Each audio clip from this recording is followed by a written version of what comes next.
Hi there. Happy hump day. It's Wednesday. Hope your week is going well. Timing.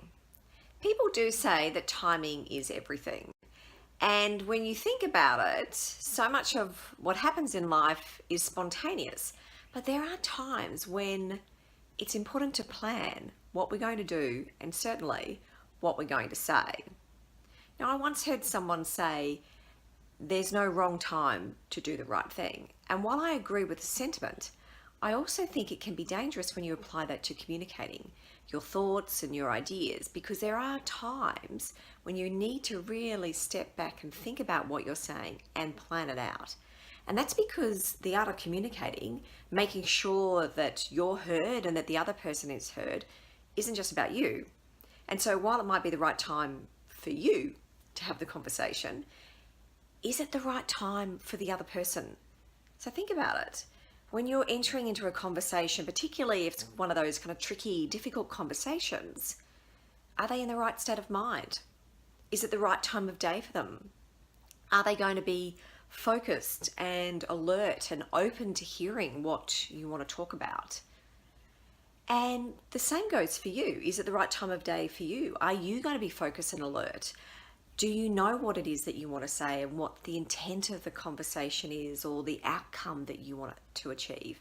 And most importantly, do you have the right amount of time to have the conversation so that if the conversation goes in a different way to what you're expecting, you're able to take the time to reflect and process and think about it? The challenge when you don't do this, or the danger that you can encounter, is that the conversation can go completely off track because you're not in the right frame of mind and the other person isn't in the right frame of mind either. And for a conversation to go well, both parties to the conversation need to feel heard. They need to feel as though what they're saying, the other person has listened and responded to.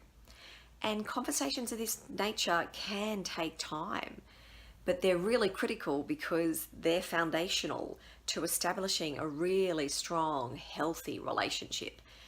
And I always know when I'm working with people and we're talking about how to have difficult conversations, it's not fun. But when you step into that difficult conversation, when you have it, when you set aside the time, when you plan what you want to say, when you make sure that you're hearing what the other person has to say as well, and so you're both in that right state of mind, it is foundational to you having a long-lasting, trusting and established relationship with that person.